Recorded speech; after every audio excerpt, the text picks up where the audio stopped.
for the katsu, there are some bands, and also there are another type of katsu, like with a machine.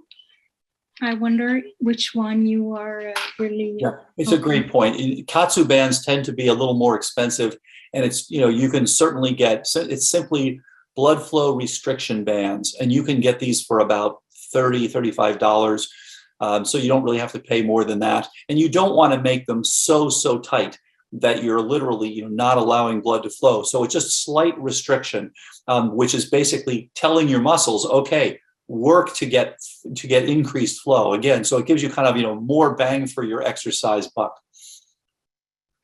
Thanks very much for that, Doctor. And now let's go to Monty is back with a follow-up. Hi, Monty.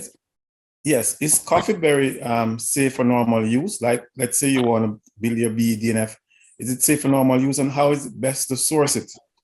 Yeah, it's a great point. Neurofactor is the group that actually developed this. And of course, a lot of people have gotten interested in it. It's in a lot of different things now. It is, so you can source it. The ultimate source is typically from Neurofactor. Or the Neurofactor from the specific, the group that developed Neurofactor. And you're right. What they found was they've looked at different dosages. They've looked at different timings.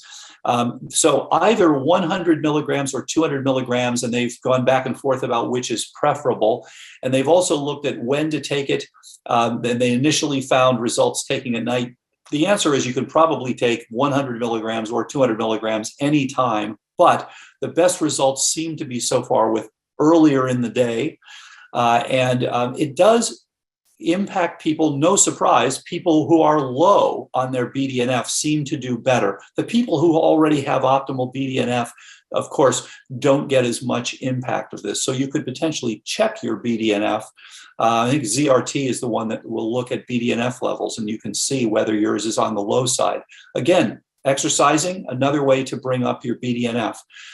There's a lot of interesting neurochemistry around the close relationships between BDNF, its receptor, which is tract B bound to P75, APP itself, amyloid production. So these things are all interrelated, and BDNF clearly is an important part, with higher levels being inhibitory of Alzheimer's and lower levels being associated with Alzheimer's disease.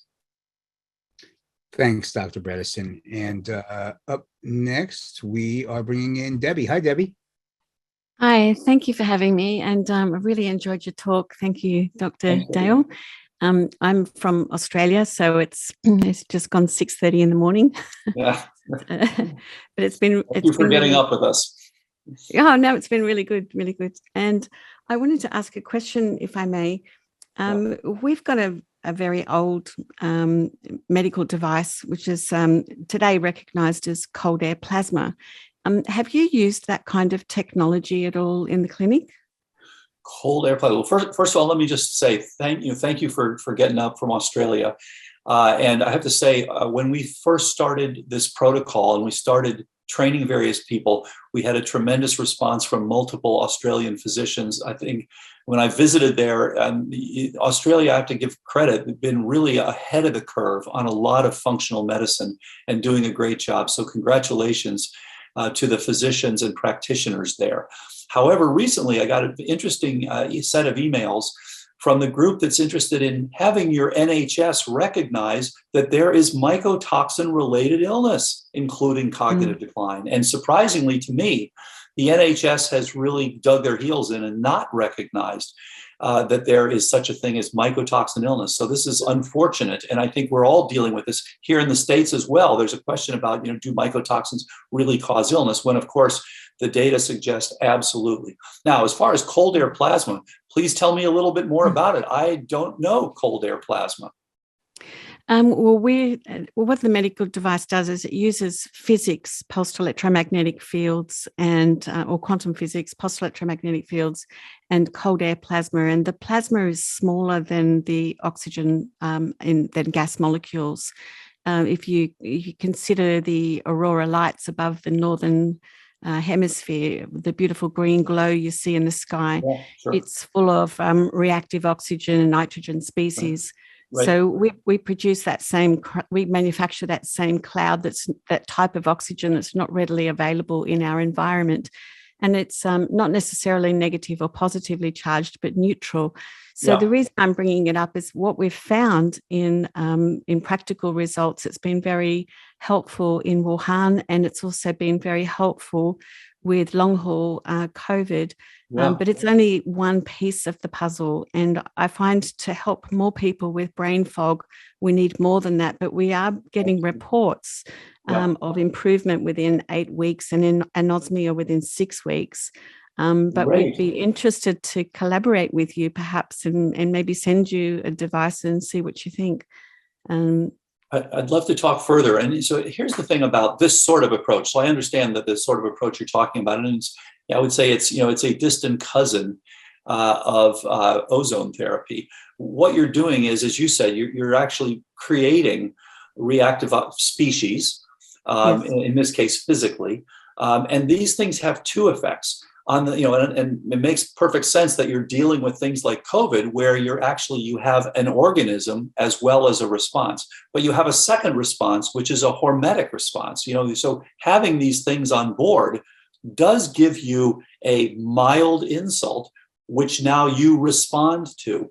So and I would agree completely with what you said. You want, for optimal approaches, to have more than just that.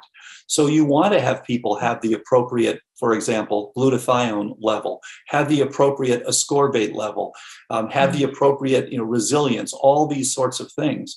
And again, this is a new era of medicine. The old era of medicine was we write you a prescription, we ignore everything else, and usually you die. Great for simple things like pneumococcal pneumonia, not good for neurodegenerative disease. The new era of medicine is humans are complicated organisms, and you're tweaking all of these different network functions. And what you're describing is one of the ways to deal with that. And it's have you looked at the antiviral effects? Because I would assume that what you're doing does indeed have antiviral effects. Yes, it does. Since 1967, we have 97% of our patients. Independent study was done by University of New South Wales. And it showed that they get much less severe and less frequency of colds and flu. So we do know we're having an antiviral, antibacterial, and there hasn't.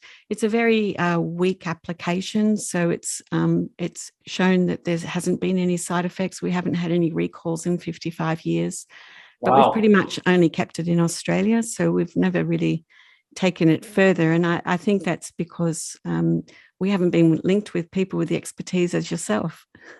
I'd love to hear more about it. So let's follow up.